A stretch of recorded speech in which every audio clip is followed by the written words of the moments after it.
রাজনৈতিক পক্ষগুলোকে বলতে চাই, আমরা রক্ত দিয়েছি বালাকোটে, আমরা রক্ত দিয়েছি শাপলা চত্বরে, আমরা রক্ত দিয়েছি 2015 সালে, রক্ত দিয়েছি 2021 সালে, রক্ত দিয়েছি জুলাই বিপ্লবে। আমাদের মুখোমুখি দাঁড়াবার চেষ্টা করবেন না।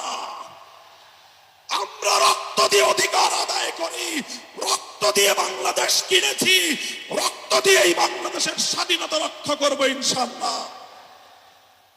সংগ্রামী সাথী ও বন্ধুগণ, জুলাই বিপ্লবে আমার সকল সহযোদ্ধাদেরকে আমি বলতে চাই, রাজনৈতিক মতবিরোধ থাকতে পারে, নির্বাচন নিয়ে মতপার্থক্য থাকতে পারে, আপনারা যার যার নির্বাচন করবেন সেটা পরের কথা।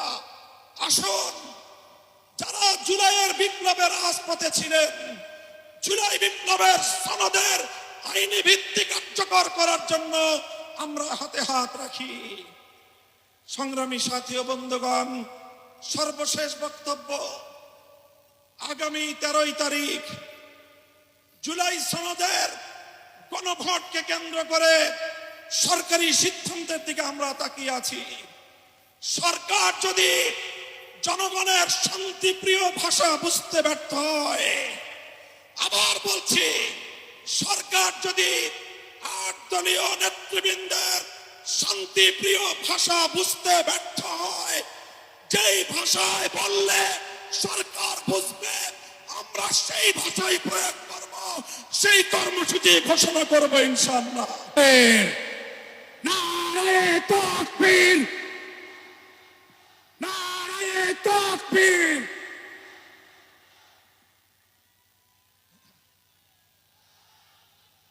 আসসালামু আলাইকুম ওয়া রাহমাতুল্লাহ। আলহামদুলিল্লাহি রাব্বিল আলামিন, ওয়াসসালাতু ওয়াসসালামু আলা সাইয়্যিদিল আমবিয়া ওয়াল মুরসালিন ওয়া আলা আলিহি ওয়া সাহবিহি আজমাইন। আউযু বিল্লাহি মিনাশ শাইতানির রাজীম। বিসমিল্লাহির রহমানির রহিম। ইন্নাল্লাযীনা ক্বালু রাব্বুনাল্লাহু সুম্মা ইসতাকামু ফালা খাউফুন আলাইহিম ওয়া লা হুম ইয়াহজানুন। সাদাকাল্লাহুল আযীম। দেশপ্রেমিক ও ইসলামী সমমনা 8টি রাজনৈতিক দলের উদ্যোগে আয়োজিত জুলাই সনদ বাস্তবায়নে নির্বাচনের পূর্বে, জাতীয় নির্বাচনের পূর্বে গণভোট আয়োজনের দাবি সহ 5 দফা গণদাবিতে আজকের এই জনসমুদ্রে পরিণত গণসমাবেশে উপস্থিত সংগ্রামী সভাপতি হযরত পীর সাহেব চরমনাই মুফতি সৈয়দ মোহাম্মদ রেজাউল করিম, উপস্থিত আজকের এই গণসমাবেশের উপস্থিত সংগ্রামী প্রধান অতিথি বাংলাদেশ জামাতে ইসলামীর মোহতারাম আমির জনাব ডক্টর শফিকুর রহমান সহ জাতীয় নেতৃবৃন্দ, সমবেত 8 দলের নেতাকর্মী ও সংগ্রামী দেশবাসী, আজ এই ঐতিহাসিক পল্টন ময়দানে দাঁড়িয়ে আমি স্পষ্টভাবে দেখতে পাচ্ছি বাংলাদেশ আজ 2 ভাগে বিভক্ত। এক ভাগ 72-এর বাকশালপন্থী, আর এক ভাগ জুলাইয়ের বিপ্লবপন্থী। আজ বাংলাদেশের প্রতিটি রাজনৈতিক দল এবং পক্ষের কাছে আমার সুস্পষ্ট জিজ্ঞাসা, সবাই যার যার অবস্থান পরিষ্কার করুন। হয় আপনি জুলাই বিপ্লবের পক্ষপাতী, আর না হয় আপনি 72-এর বাকশালপন্থী। 72-এর পরাজিত বাকশালপন্থীরা আগামী 13ই নভেম্বর বাংলাদেশের বিরুদ্ধে লকডাউনের নামে যুদ্ধের ঘোষণা দিয়েছে। আমি ঘোষণা করতে চাই, সংগ্রামী সাথী ও বন্ধুগণ, 2024-এর জুলাই বিপ্লব সহস্রাধিক তাজা প্রাণের রক্তের বিনিময়ে অর্জিত এই বিপ্লব। এই বিপ্লবের ভিত্তিতে আগামী বাংলাদেশ পরিচালিত হওয়ার জন্যই ঐক্যমতের ভিত্তিতে জুলাই সনদ প্রণীত হয়েছে। এই জুলাই সনদ কোন কাগজে সনদ হিসেবে আমরা দেখতে চাই না। জুলাই সনদকে আমরা আগামীর বাংলাদেশের রূপরেখা হিসেবে দেখতে চাই। এজন্য আমরা দলের পক্ষ থেকে বলেছি, অনতিবিলম্বে জুলাই সনদকে সরকারি আদেশের মাধ্যমে এর প্রাথমিক আইনি ভিত্তি প্রদান করতে হবে।